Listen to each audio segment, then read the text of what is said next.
I had to be honest with myself. I looked over myself and I said, you know what, Jason? You don't have no standards. You don't got standards, bro. That's it and that's all. You don't have standards, bro. You don't have a criteria that communicates to you the kind of person you want, the kind of character you're looking for in a person, the kind of values you're looking for a person to have. You don't have a standard.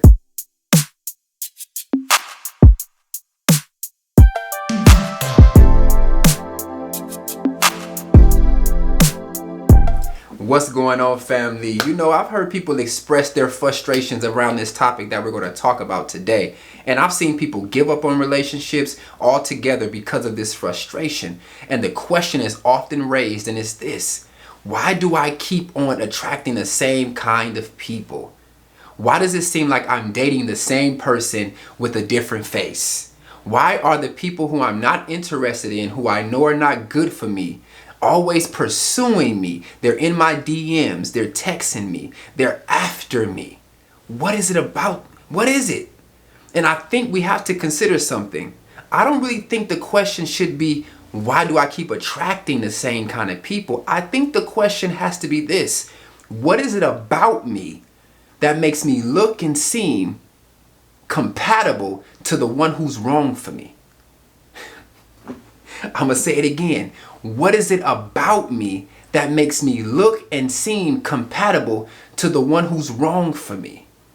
That's something I want you to think about, because you're going to learn real quick on this channel that, listen, I'm the kind of coach who likes you to do deep self-reflection. I want you to do the introspective work. Before we look outward, I'm going to always encourage you to look inward. Because when we look outward, we want to make sure that we've crossed our T's and dotted our I's. So I don't think it's what you're attracting. I think it's a conversation around compatibility. So we got to be honest there. It's compatibility. And I think it's a few questions that we got to ask ourselves. And it's this: why do the wrong kind of people see me as a good match for them? It's an honest question. That's an honest question. Why does the one who is wrong for me see me as a good match? Another question is, why does the dysfunction in them gravitate toward me? Why? Why does their dysfunction gravitate towards me? I think you have to really be honest about that. And then you have to think about this: what is it about me that consistently encouraged the one who is wrong for me to pursue me? These are questions that we have to really look at. We can't just point the finger at everyone else without looking at what could it be about me that attracts this to me, right? So listen, am I saying that everyone who is not right for you that ends up on your path and pursues you is your fault? That's not what I'm saying. That's not what I'm saying at all. But what I am saying it is something that we should consider. Because if you consistently and constantly find yourself in relationships with those who are not right for you, then we got to start being honest about, okay, is it just them? Is it me? And listen, I'm going to be honest here. I'm going to be honest. And like my coach says, listen, I'm going to catalyze authenticity. So I'm going to be authentic right now. I'm going to be vulnerable. I'm going to be transparent. And so listen, when I looked over my life and I really honestly assessed my life relationally, I realized that there are some things about me that were out of alignment. There were some things about me that could have been possibly opening the door for the wrong people to enter into. So the first thing that I had to realize was this: I lacked self-awareness. I lacked it. And I had to first gain self-awareness. I had to begin to see myself as I actually was, not who I wanted to be and not who I thought I should be. And so this is, man, listen, I'm being real right now, right? And so when I had to be honest with myself. I looked over myself and I said, you know what, Jason? You don't have no standards. You don't got standards, bro. That's it and that's all. You don't have standards, bro. You don't have a criteria that communicates to you the kind of person you want, the kind of character you're looking for in a person, the kind of values you're looking for a person to have. You don't have a standard. And when you don't have a standard, guess what? It allows anything to come through the door. And what happens is now you have to begin to clean up the mess on the back end that you could have prevented on the front end if you would have had a criteria in place that helped you vet who was right for you and who was not right for you. So now you're cleaning up the mess.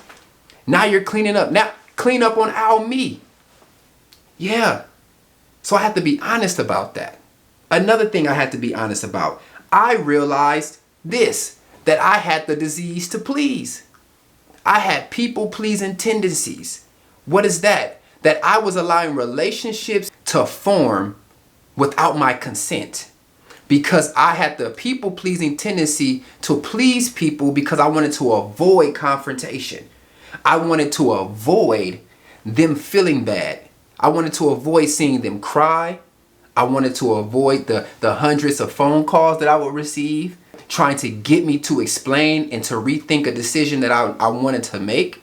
And I was avoiding negative feelings and negative reactions. That's people pleasing. And so I said yes to things I knew I should have said no to.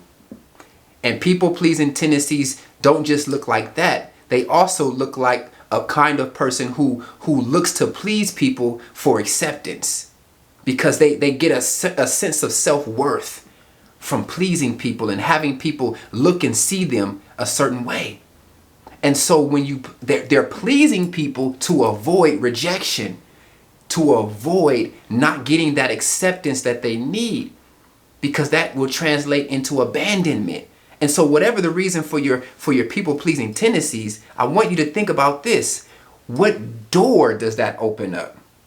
That opens up a door for the wrong person with the wrong dysfunction to look at our weakness and to look and say, they're compatible with me.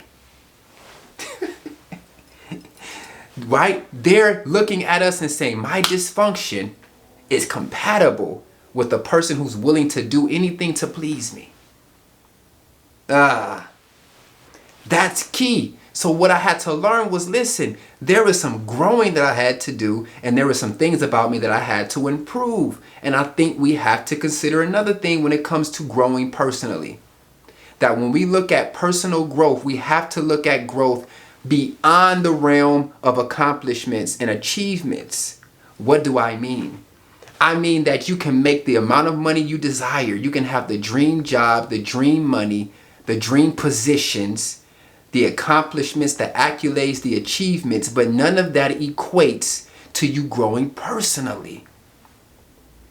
Because I think sometimes we can think because we have all our ducks in a row in those areas that we're a good catch without realizing, nah, bro, there's some abnormalities in your character that's producing a low quality of behavior and tendencies that could potentially be attractive to the wrong kind of person.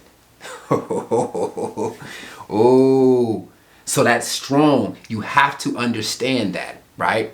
You have to understand that. And so what am I saying with all of this? I'm saying this. How are you growing? How are you showing up in the world? That's a real question. Have you noticed the flaws about you? Have you noticed the imperfections? Have you noticed the things that you need to improve but have not done that work?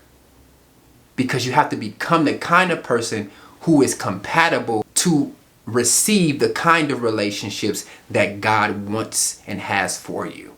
So I want you to really assess, look over your life, objectively look over your life. And I want you to consider this. I want you to consider the reality that maybe I'm consistently and constantly finding myself in relationships with those who are not right for me because this is a way that God is trying to show me and tell me that, son, daughter, you have not become the kind of person that attracts the right kind of person that I have for you. And so I hope and pray that this helps you. If it add value to you, I pray that you would just share it. I ask you to share it. That's all I ask. And I pray that you will become the kind of person who attracts and is compatible with all that God and who God has for you. Until next time, peace.